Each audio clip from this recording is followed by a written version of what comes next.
Hello, everyone, and welcome back to another episode of This Week in Wrestling over here on the Unfiltered Wrestling channel. However, we're joined by Tim. Hi, Tim. How you doing, mate? Yeah, I'm not too bad, Lee. Not too bad. How about yourself? Yeah, not too bad, thank you. We've had an interesting week at the WWE. They've done their annual yearly releases. Again, doing it late on a Friday to try and get it all covered by the weekend news. So we'll start off by talking about that. Couple of surprises on the list. Yeah, no, definitely. For me, the big two that stand out are Braun Strowman and Dakota Kai. I think both have heavily been featured on TV over the last few months. I think it is a shock to me. Yeah, do you also think, like, Braun seems like a boomerang, because this is like his second time. He'll be back in a couple of years, just have a holiday probably. Dakota, for me, yeah, was a big shock, because especially the way they've sort of been building her up over the last couple of months. But again, could that be a contract reason with her, maybe? So I've literally just caught up on some of the reason why they may have been released. It's a strange one. It is to do with salary and age. Okay. Yeah, it's really weird. Braun is 41, and he's on some serious money. He was always going to be that guy. He's worth a fortune, but it's where do you place him? Because at the moment he's being used to elevate talent rather than being like a main eventer.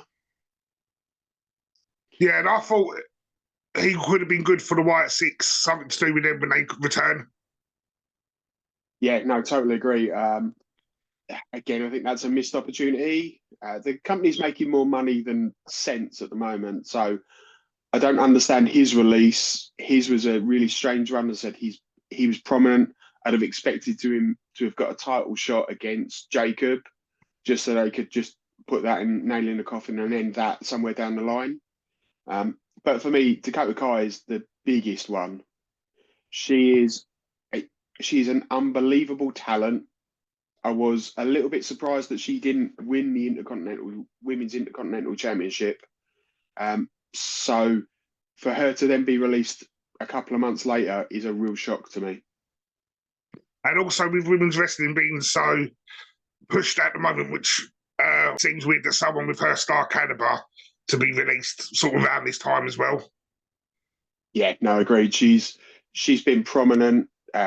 Her matches against Lyra Valkyria have been some of the best of the year. I'd have liked to have seen a nice little feud with her and Becky. I think that could have been great money. I think it's a mistake. Some of the other names, yeah, okay, slightly confusing, but not too surprising. They're not viewed very often on TV. People like Shayna Baszler, who is an absolutely great worker, but they recently released Sonya Deville from that trio.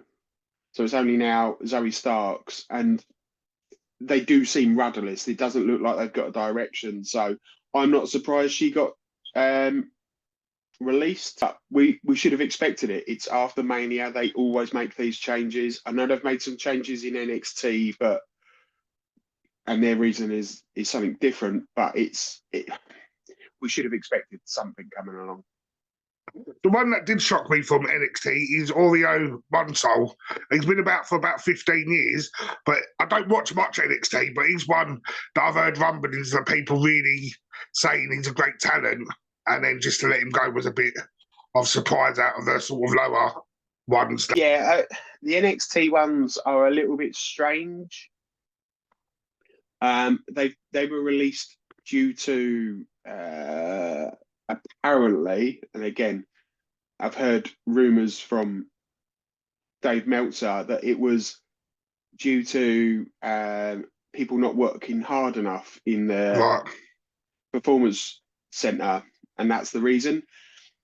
How much of that is true is who knows, but I think what we've got to remember is these people have now lost their jobs and have now got to try and find another way to earn a living, so it's not going to be good for them. AEW and Hogan's new venture, maybe. The likes of Dakota Kai, definitely. I think she definitely makes that run to AEW. Braun, I'm not convinced. Although, if he did turn up with this Hogan Bischoff thing, I wouldn't be surprised. It's probably about the right place. The others, I'm not sure. I don't know where you go. Too many wrestlers are started. Everybody's going in together. We're losing that sort of independent run that some of these need.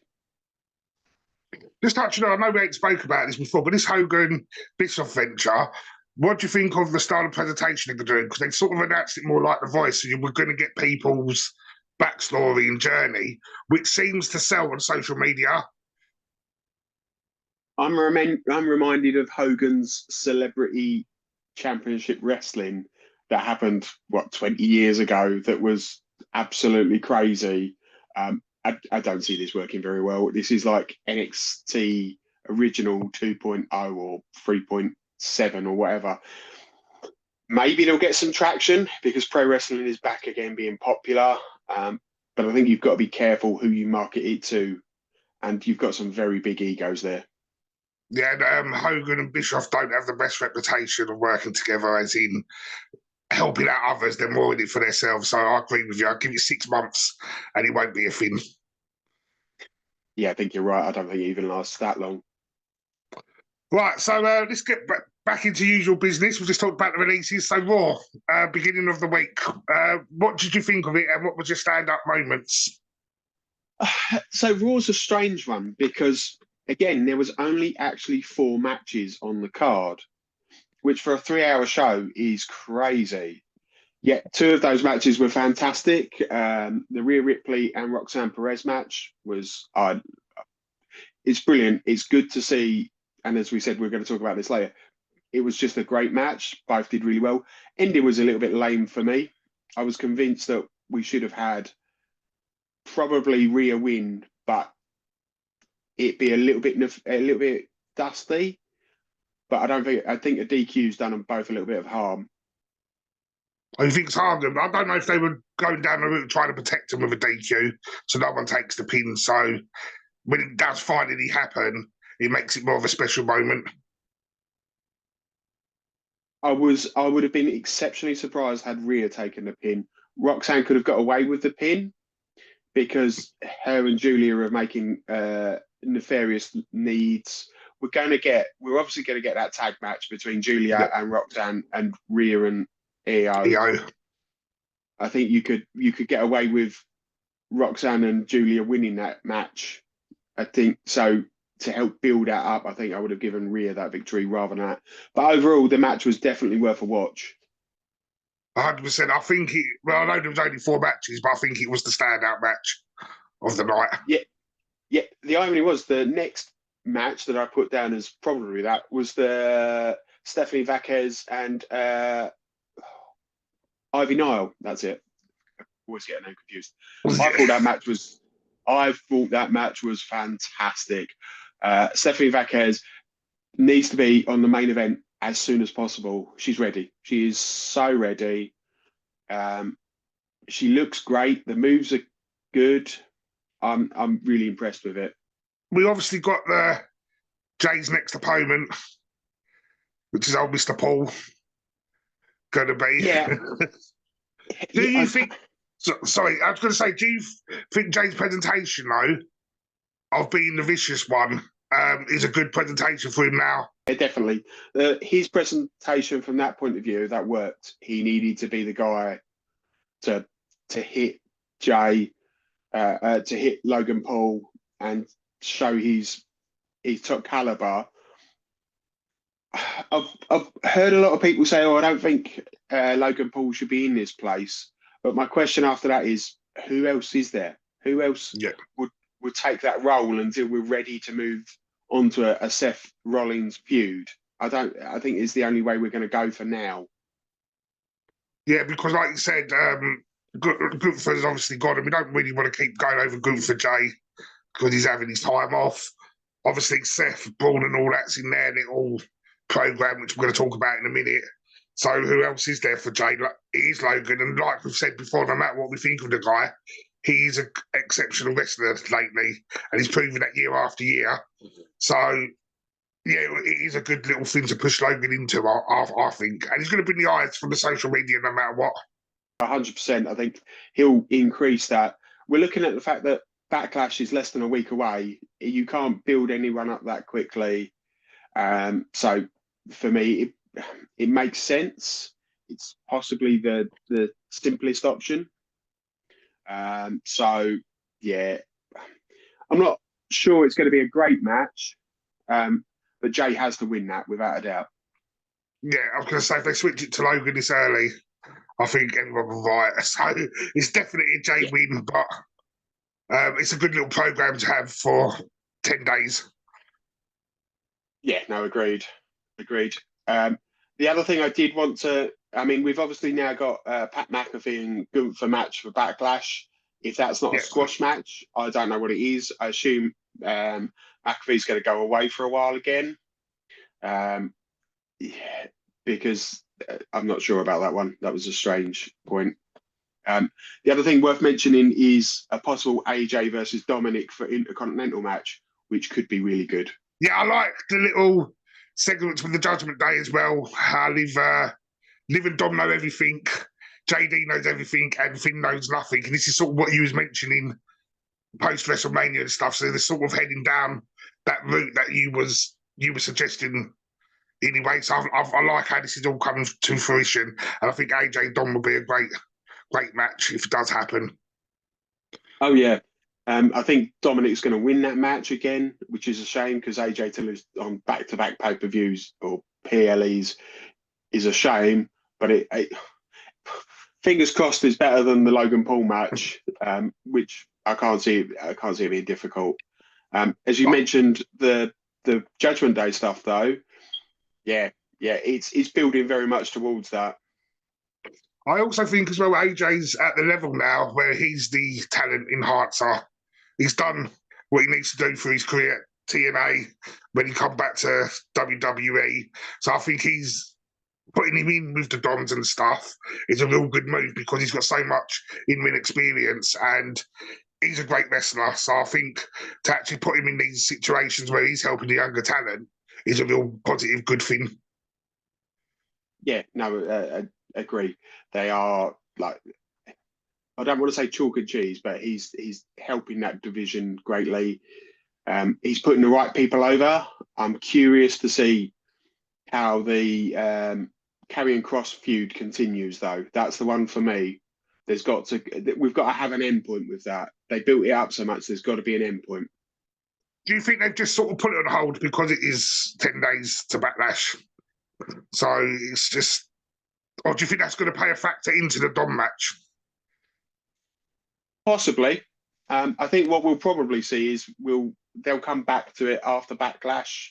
Karrion Kross was used this week for Sammy, which I think again adds to that extra dimension because we haven't spoken about that yet. But yeah, no, that I think it will come back after Backlash. Before we move on to Sammy and stuff, is there any other things that stood out for you? The tag match between the War Raiders and Judgment Day was all right. The New Day's commentary was hilarious. They did their job properly. Rusev's promo was okay. He's definitely coming back as that more harder type that he had towards the end of his AEW run, so that's good. And obviously we've got the Women's Intercontinental program with Becky and Lyra, which again, looking forward to. That match is taking place at Backlash, so I expect Becky to win that belt and to help elevate it a little bit further. And do you think them sort of Becky admitting to attacking Bayley was to help settle down? Because people were annoyed at the last minute switch, but to add that into the storyline now helps calm that situation down. Yeah, no, agreed. I think that's put it. We already had a whodunit with Jade. Let's get it done and dusted. It firmly cements Becky as a heel, and it will almost certainly get Bailey the pop that she'll get when she comes back, which I imagine will be after Backlash. Yeah, no, 100%. And then going back to obviously what started Raw and ended Raw was we still haven't got a name for the Rollins faction properly yet, but I did notice though during the promo when Rollins mentioned Punk really didn't get a reaction.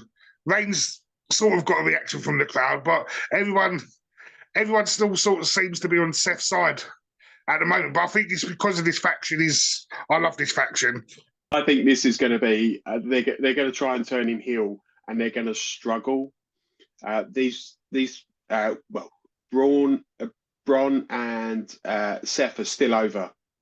They're still good guys. I think the easiest way you turn this is when Seth changes his music, because he did a few things, as you mentioned. No major responses from Punk. No, there was a few comments about Roman, but everyone's still singing his theme tune. He's still being presented as the visionary. I think when you start changing that, if he was to start wearing the suits, if he was to start coming down with different music, I think that would get him over as a bad guy more. I think obviously Sammy's a crowd favourite, so I think it helped them bringing Sammy out and the ultimatum that was laid out. Yeah, and again, it's great storytelling. We've got a whole episode of a story across, so it worked. I think the only problem you had was everybody cheered when Seth curb stomped Sammy, but that's not Sammy's fault. That's just the fact that Seth is, as I say, he's just over, and you need to, if you're going to change it, they're going to have to work hard, I think. The only thing I have about this is we seem to have forgotten that Kevin Owens nearly killed Sammy two and a half months ago, and he's back now and everything seems to be fine. Yeah, but maybe, like you said, because we know like Punk and Reigns would have needed time off TV anyway. They've just built this faction up, so they probably needed someone like Sammy. Again, it goes back to who else have we got. Yeah, no, agreed. I think that's the problem I have, is it is who else is there. Yeah. But again, like we keep saying, and we said last week, this build-up is crazy. It's been 2.5, 3 weeks. Well, what can you do that time? And you've got to give Cody time off. You've got to give Gunther time off. You've got to give Reigns, got to give Punk time off. So your star power, you're losing, but you've got to also try and sell a PLV or whatever we're calling them in 3 weeks. So it's really strange. I don't think the injuries have helped either. No, exactly. I think losing KO and Rey Mysterio has hurt the company. Moving on to SmackDown, and I think either we wrote SmackDown or the bookers have watched our program, because we called the DQ and we called the Fatal 4-Way for Backlash if people watched last week's episode. So obviously that... Yeah, no, absolutely. We called that one straight down. We said that was going to be the case. It was simple dot-to-dot drawing. It was the right way to go. The only thing a bit different to what we sort of thought was the way they brought McIntyre in. It was Solo sort of pleading for McIntyre's position and then being told it was him that's trying to screw Jacob by Nick Aldis. So that was a nice little twist. Yeah, I liked that. I liked that subtlety that was included there, and the point to say, no, actually, you're the one trying to cause him grief. So, yeah, no, I like that. That certainly is going to build towards a Solo Jacob match, I think, down the line. About this story, because for a mid-card, it's a great story. You've got 4 great athletes, but you've still got the underlining Solo Jacob feud boiling up, as well as this is boiling up at the same time. So it's like they're telling 2 stories all intertwined with each other, and I really like the way that's going. Yeah, no, totally agree. Absolutely, totally agree. This is just great storytelling in the whole. I think long term, they've already mapped this division out. You're going to see the likes of Punk, Knight, and McIntyre going up further. Jacob will eventually, but I think it's the same with that Solo situation. You temper him for a little bit. You don't push him too hard. Give him the belt. Let him go through a few people. As I said, I thought he would have had a rematch with Braun had he not have gone. But Solo's gonna be a thing on Saturday Backlash. yes, but I don't think he's going to help him. I think Jacob still wins that match. I don't think he's going to help him in a useful way, shall we say? Right, got ya. So obviously that was the main sort of focus throughout SmackDown. What other highlights come to mind for you for this week's SmackDown? Fraxium and Pretty Deadly. Oh, they were magic. I love watching these. These are two tag teams that could definitely entertain. Again, we're back to the situation where SmackDown has got a great tag team division. Absolutely phenomenal. I'm really impressed with it. What I was a little bit worried with, did you see the quite clearly 3 count? That I always get these two mixed up. I think it's Elton Prince. Like he had blood on his chin. To me, it looked like he might have fractured his jaw or something because he looked like he was really wobbling. He gets tagged out of the match very quickly, so he injures himself. But he didn't kick out of that, and it was like, oh, that was a little bit. I didn't like the refereeing in that match either. I thought it was a little bit heavy-handed. But they were good. They'd done a really good spots. The match was brilliant. It was just that little one thing. And because I said I missed it, was it a blatant 3 count? Yeah, he doesn't kick Because out. I always thought refereeing rules were no matter what, if that 3 counts made, you've got to call for the bell, no matter what the ending's meant to be or whatever. So yeah, like I can see why that could have been a bit dodged. Then seeing that, I think it happened. I think the finish happened maybe 90 seconds later. Something had definitely gone wrong. He didn't look good, and it was blood. It was just here. Self was very good. I can't argue with that. and then again, women's division featuring very strongly on this show. So we had Beef over Meechin. That's it. And then also Piper versus Zelina. Before we get into the Piper match, what a great promo by Chelsea Green, by the way, all in black. It's absolutely brilliant. She is fast becoming one of these people that you must see on SmackDown. But you said that a couple of weeks ago, didn't you? You said look out for Chelsea Green. I did, absolutely. It was absolutely magic. She came out, she was dressed in black. She came out in mourning for the loss of her United States title. Said she was an American icon. Bear in mind, she's Canadian and she's surrounded by 2 Scottish women. It was just magic. She is gold on television. So I'm hoping she gets a much bigger push. The Piper Vega match felt a little bit clunky at times. It was solid, and bearing in mind you had the David versus Goliath sort of approach to the match, it ended how I would have expected it to end. I don't have an issue with that one. I think that's a good use of Piper Niven at that point. Yeah, and then more women. So obviously we had Nia Jax call out Tiffany Stratton. Obviously there was been an argument. Jade comes out. So using all the main characters again, like we saw last week. A good little segment for you. Yes, yeah, again, all 4 women are great in their roles. Absolutely love Naomi's new character. I like the new hinged version. It suits her down to the ground. I like the little, I thought it was a really good, solid promo. They look good. And the actual final tag match, what I did write down on here, it says Nick Aldis makes a Teddy Long reference when he said, let's have a tag team match, player. I loved it. That got me. But the women's tag match, the main event, which again is 4 prominent women on SmackDown. Yeah, it was a solid match. It started how it should do. The storytelling was good. I like the way it ended as well with Jade getting the belt before they passed over, and then Naomi whacking both of them, and Naomi standing tall. Like Naomi gives 100% to whatever she's given. Absolutely. For me, the only concern I have is if we have another four-way on Backlash, because we've got a US title match four-way. I don't want a women's four-way. That is the only concern I currently have. But because of Evolution's coming up soon as well, they might keep the women's title off of Backlash and let the United States champion be the main focus for a women's match. There needs some presentation. There literally needs, with the amount of talent that the women's division currently has, there needs to be some presence on Backlash. I don't know whether you do a triple threat between Naomi, Jade, and Nia Jax for the title. Yeah.